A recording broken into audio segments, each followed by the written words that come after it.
દ્વારકાધીશ કી.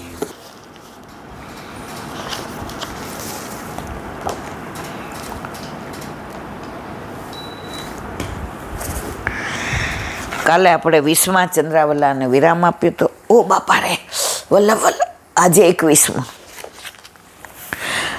જેમ નટ ડગ દોરમાં પનિહારીની બેડામાં હે, ચિત્ત પરસ્પર ઝારનું વળગ્યું રહે ત્યાંનું ત્યાં. ત્યાં તેવ ચિત્ત પ્રભુમાં નિત્ય દેવું, સંસારમાં સાક્ષીવત થઈ રહેવું. જગત જાણે કે જે એ છે જંજાળી, રાખે હૃદયે ત્રિકમ તાળી, સેવો શ્રી કૃષ્ણ કૃપાળ. જેમ નટ દગ દોરમાં, પેલા અત્યારના છોકરાઓને તો ખબર નથી, અત્યારે ભુયંગદેવ ઘણી વાર હોય, ચલો નટ હોય ને એ બે બાજુ ઓલા વાંસ હોય, વાંસમાં દોરી બાંધી હોય અને એના ઉપર એ વાંસ હાથમાં લઈને બેલેન્સ જાળવે, મ્યુઝિક વાગતું હોય અને એ ચાલે. એનું ચિત્ત બહાર ગમે એવો અવાજ આવે, એક્સિડન્ટ થાય, કોઈ હોર્ન મારે, કોઈ પડી ગયું હોય, કોઈ ઝઘડા કરતું હોય, એનું ધ્યાન એમાં ન હોય. એનું ધ્યાન એના ઓલામાં જ હોય કે એ પડી ન જાય, એનું બેલેન્સ બરાબર રહે. તો આપણે સંસારમાં આ બધું તો થવાનું જ છે. ઘરમાં ક્યાંય માથાકૂટાઈ થતી હોય, ક્યાંય છોકરાના લગ્નની વાતોય ચાલતી હોય, કોઈ સગુવાલું આવવાનું હોય, આ બધું હોવા છતાંય આપણું ચિત્ત ઠાકોરજીની સન્મુખ હોઈએ ત્યારે એનામાં પરોવાયેલું રહે. કેવી રીતે? ઓલો નટ જેમ એનું ચિત્ત પરોવાયેલું રાખે છે તેમ. જે દાખલો આપ્યો હતો કે આપણને કેટલો ભરોસો ઠાકોરજી ઉપર. એ કે એક નટ હતો ને તો આમ એના છોકરાના હાથ પાછળ લટકાવી દીધો અને આ બેલેન્સ માટે આમ કરે. બધાએ ના પાડી, એ છોકરાને નહીં, છોકરાને નહીં, તમે એકલા. ઓલા છોકરાને પૂછ્યું તને બીક લાગે છે 5 વર્ષ? ના, તને અહીંયા આવી જા. એ કે હા. છોકરાને પાછળ લીધું, વાંસ હાથમાં લીધો ને બેલેન્સ ઓલા તાર ઉપર ચાલે. બધાના જીવોદ્ધર થઈ ગયા. ઓલો છોકરો તો બધાને આમ કરે ને આમ કરે ને હસે ને ઓરો બધાના ઓ બાપા પડે નહીં, પડે નહીં. છેક લગી આવીને તાલીઓ પાડવા માંડ્યા બધા. ઓલાએ કીધું કેવો વિશ્વાસ છે ને કે હું નહીં પાડું, મારા છોકરાને ન પાડ્યો, તમારા છોકરા, હવે તમારું છોકરું લાવો તો આ પાછા વળતી વખતે એને બધાએ કેમ હા અમારા છોકરા જુઓ. એના છોકરાને રાખ્યો ત્યારે તમે તાલીઓ પાડી, તમારા છોકરાને એને પાછળ દેવામાં વિશ્વાસ નથી. આપણે બધાની વાતો સાંભળીએ ત્યારે ઠાકોરજી તો સાચે હાથ છે હો, ઠાકોરજી તો છે જ સાક્ષાત હો. પછી આપણે કાંઈ થાય ને કેવા હલી જાય છે. આ જે જ કહ્યું, માટલું લેવા જઈએ ને શિયાળામાં ઉનાળાનું તો આપણે કુંભારને ટકોરા મારીએ છીએ કે માટલાને મારીએ છીએ? હે બરાબર ને? કુંભારને મારીએ છીએ કે બરાબર કર્યું છે ને? અત્યારે બધા કુંભારને મારે છે કે ઠાકોરજીને ગાળો દે. અમારી યારે ઠાકોરજી એવું કરે, આટલા વર્ષથી સેવા કરીએ. એટલે પણ તે શું સેવા કરી? તને હોગન દીધા જ કોઈ? તું તો ઠાકોરજીને ટકોરા મારસ, જે તારો કોઈ અધિકાર નથી. તને માટલા રૂપે ઘડ્યું છે કોને? ઠાકોરજીએ. તો ઠાકોરજી ટકોરા મારે જ કે બરાબર ઘડાયું કે નહીં? હારા તું મારે ઠકોરા. પનિહારી બેડામાં હે. અત્યારે તો આ છોકરાઓ પનિહારી જોઈએ ન હોય. ગામડામાં પહેલાં બેડું, એના ઉપર ઘડો હોય, હાથમાં છોકરું હોય અને પનિહારી આમ ઝુમક ઝુમક, બાજુમાં પાછી ઓલીને બેનપણી હાલતી હોય ને તો વાતું કરતી હોય. અમારા લાલિયાના પપ્પા છે ને સવારે ખેતર જાય ને ત્યારે કોઈ જાય, સાંજે આવશું ને તો વાળું હારે કરશું. એટલે અમે વાળું તો ભલે હું રસોડામાં કરું ને એ બધા મારા હાવું હારે કરે, પણ સાંજે વાળું તો હારે. વાતો એવી કરતી હોય બધી ત્રણેય. આવી વાતો કરે છે છોકરાને રોવા નથી દેતી, ઉપર બેલેન્સ રાખે છે. આ બધું કરવા છતાં એનું ધ્યાન તો બેડામાં જ હોય છે કે પડી ન જાય, અને પરિહારીનું બેડું પડતું નથી. તો આપણે આ સંસારરૂપી છોકરું હાથમાં છે, ગામ આખાની વાતો કરીએ પણ આપણું ચિત્ત શેમાં હોવું જોઈએ? ઠાકોરજીમાં. મને ગમતું નથી રે ભવનમાં, મારું ચિત્તડું મનમોહનમાં. બસ ચિત્તડું મનમોહનમાં રાખો, જે રહેતું નથી. ચિત્ત પરસ્પર ઝારનું, વળગ્યું રહે ત્યાંનું ત્યાં. કોઈ યારે પ્રેમ થયો હોય ને તો કોઈ ગમે એટલું પૂછે ને તો વિચાર તો એના જ આવતા હોય. ત્યાં જેમ ચિત્ત પ્રભુમાં નિત્ય દેવું, સંસારમાં સાક્ષીવત થઈ રહેવું. સાક્ષીવતનું તો વલ્લભે વારંવાર કહ્યું. ઘણા એમ કે આ છોકરો આપણને કાંઈ પૂછતાય નહીં, ગણતાય નહીં, એ સારું, આસક્તિ ઓછી થઈ જાય. નહીં તો જાશો તો જાતા જતા કહેશો કે ભાઈ જમીન લીધી, મને કીધુંય નહીં. હવે તારે તો જવાનો સમય થયો છે બેન, જમીન લીધી વેચી, તારે કેટલા ટકા? હવે અહીં ભૂતલ પડતું 10 મિનિટે નથી, અને તોય પાછું પૂછે મને કીધું નહીં. ઓલા એક ડોહા હતા, એ કે મન્યો ક્યાં? એ કે આર્યો. રાજ્યો ક્યાં? આર્યો. એ કે કાનો ક્યાં? આર્યો. તારી માં ક્યાં? એ કે તમને વીંજોનો ઢોલે છે. તો ઓલા રૂમમાં પંખો કેમ મળે છે? કે બાપા જવાનો સમય છે અને પંખા જ ચિંતા કરો છો. આપણે બધા એવા છીએ. જગત જાણે કે છે જનજાણી, હૃદય ત્રિકમ સુતાળી, સેવો શ્રી કૃષ્ણ કૃપા. લોકોને એમ થાય કે હા બેન તો આખો દી પંચાયત જ, કોઈ વાત કરે ને આપણે કે મનમાં તો આજે ઠાકોરજી મોરકુટીમાં આરોગ્યા છે. મોરે પોતાના કળા કરતા પીછાથી મોરની નિકુંજ બનાવી હશે.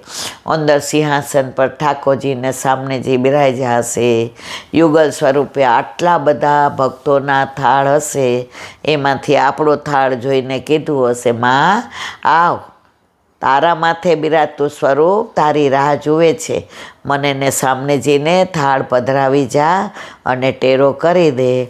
સામનેજી મને આરોગાવશે અને હું તને આરોગાવીશ. થાય છે બધી વાતો બહાર લૌકિક, પણ ભગવદીઓનું ચિત્ત આમાં હોય, આપણું નહીં. આપણે તો પાછા એમ પછી શું કહેતા તમારા નણંદ કયો, હવે બેસને છાની મની. આ બધામાંથી મન કાઢીને શ્યામ સુંદરમાં રાખે તો કે લોક માને કે જંજાળી છે, પણ અંદર ત્રિકમ સુતાળી દેતી હોય. સેવો શ્રી કૃષ્ણ કૃપાળ.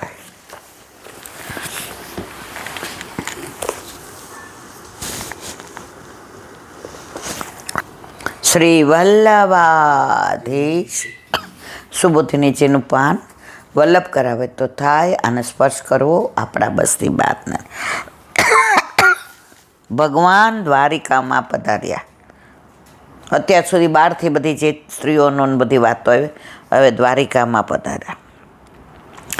આ પ્રમાણે 4 પ્રકારના પ્રજાજનો કહેલા સત્ય વચનોનું સમર્થન કરતા અને આ વચનોથી મંગળનો અનુભવ કરતા ભગવાન દ્વારિકાપુરીમાં પધાર્યા.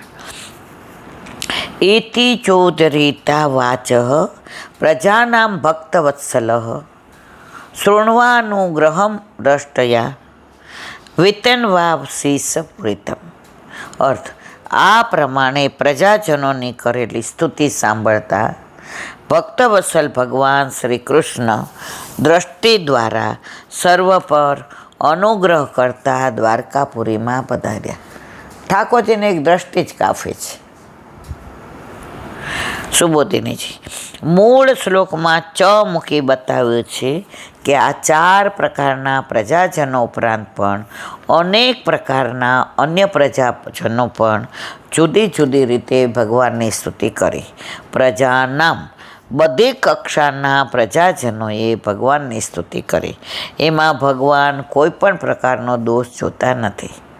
ભગવાનના પ્રજાજનો પર મોટી કૃપા થઈ તે બતાવવા ભક્ત વત્સલ પદ મૂક્યો છે. જેમ વાછરડાને જોઈને ગાય અધીરી થઈ જાય તેમ પોતાના ભક્તોને જોઈને ભગવાન અધીરા થઈ ગયા. ભગવાન ભક્તોને જોઈને અધીરા ક્યારે થાય? પોતાના માનતા હોય તો.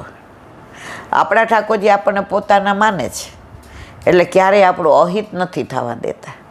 આપણને લાગે ઘણીવાર એ મારી સાથે આવું કેમ થયું, પછી લાંબા ગાળે ખબર પડે કે આ મારા હિતનું હતું એટલે પ્રભુએ કર્યું હતું. હવે ભગવાન દ્રષ્ટયા અનુગ્રહમ વિતન્વન દ્રષ્ટિથી કૃપાને વિસ્તારતા પદથી બતાવ્યું છે કે ભગવાને નજર માત્રથી પ્રજાજનો પર અનુગ્રહ કર્યો. જો ગુરુ કેટલા પ્રકારના એમાં આવે છે, દ્રષ્ટિથી જુએ, હસી દે, ચરણ સ્પર્શ કરવા દે, પોતાનો હાથ મૂકે. ઘણી વાર જઈને જે તમારી સામે જોયું ને, તમારી સામે દ્રષ્ટિ પડી ગઈ હતી, દ્રષ્ટિથી જે આપી દીધું છે એ તમને ખબર નથી. એટલે ગુરુના દોષ ક્યારેય જોવા નહીં. જ્ઞાનાદિક સાથે ભગવાને વાસ્તવિક રીતે એમના હૃદયમાં પ્રવેશ કર્યો. કેવી રીતે? દ્રષ્ટિથી. જેથી સુખી થયેલા પ્રજાજનો વધુ કાંઈ બોલી શક્યા નહીં. દ્રષ્ટિથી અંદર ઉતરી ગયા પ્રભુ. એટલે પ્રજાજનો ઘણીવાર આપણે કેવું ક્યાંય ગયા હોય ને આપણી સામે એવું જુએ, હસી દે ગુરુ, આપણે કંઈ બોલી જ ના શકીએ. ઘરેથી નક્કી કરીને ગયા હોય આ પૂછવું છે, આ પ્રશ્ન પૂછશું, આમ કરશું, ત્યાં જાય એટલે બધું ભૂલી જાય. કેમ? આપણા ઉપર દ્રષ્ટિ એવી કરે. અમી ભરેલી નજર્યો રાખો મેવાડના શ્રીનાથજી, દર્શન આપો દુખડા કાપો મેવાડના શ્રીનાથજી. નજરથી નજરને મિલાવી તો જો, પ્રભુને તું પ્રેમી બનાવી તો જો. નજરથી નજરને મિલાવી તો જો.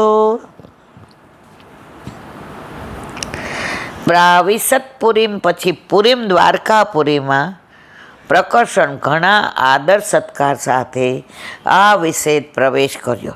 હવે ભગવાન જેમાં પ્રવશ્યા તે દ્વારકાપુરનું 5 શ્લોકથી વર્ણન કરે છે. મહાપ્રભુજી કારિકાથી આ શ્લોકોનો સાર કહે છે. બોલો વલ્લભાધીશ કી. શ્રીમદ ભાગવત અને મારા ગુરુદેવને પ્રણામ કરું છું. चंद्र सरोवर पे सूरदास के द्वार सुरभि कुंड पे परमानंद दास जी के द्वार पे मेरा दंडवत प्रणाम। जमुनावता पे संकर्षण कुंड पे कुंभन दास जी के द्वार पे मेरा दंडवत प्रणाम। बिच्छू कुंड पे कृष्णदास जी के द्वार पे मेरा दंडवत प्रणाम। कदम खंडी पे गोविंद स्वामी के द्वार पे मेरा दंडवत प्रणाम। अप्सरा कुंड पे चित्त स्वामी के द्वार पे मेरा दंडवत प्रणाम। मानसी गंगा पे नंददास जी के द्वार पे मेरा दंडवत प्रणाम। रुद्र कुंड पे चत्रबुद्धास जी के द्वार पे मेरा दंडवत प्रणाम। ब्रज विलास ब्रजनी गोपिकाओं ने मारा दंडवत प्रणाम। हे वल्लभ, સવારથી અત્યાર સુધી સેવા સ્મરણ સત્સંગ જે પણ તે કરાવ્યું તે તારા ચરણારવિંદમાં સમર્પણ કરું છું. ભૂલ અપરાધ થઈ હોય તો ક્ષમા કરજો. બોલો વલ્લભાધીશ કી. દ્રઢઈન ચરણ કેરો ભરોસો, દ્રઢઈન ચરણ કેરો, શ્રી વલ્લભન चंद्र छटाविन सब जुग माया अंधेरो भरोसो दृढ़ चरण केरो साधन और नहीं कली में जहाँ सोय निवेरो सूर का कहे त्रिविध आंधरो बिना मोल को चेरो भरोसो दृढ़ चरण दृढ़ चरण दृढ़ चरण के શ્રી વાલાધીશ કી જય. આજનો આ સત્સંગ મારા વલ્લભના ચરણારવિંદમાં સમર્પણ કરું છું. ભૂલ અપરાધ થઈ હોય તો ક્ષમા કરજો. આ મારા વલ્લભની વાણી અને ભૂલ હોય મારી. બોલો વલ્લભાધીશ કી. બધાય વૈષ્ણવને જાજા કરીને જય શ્રી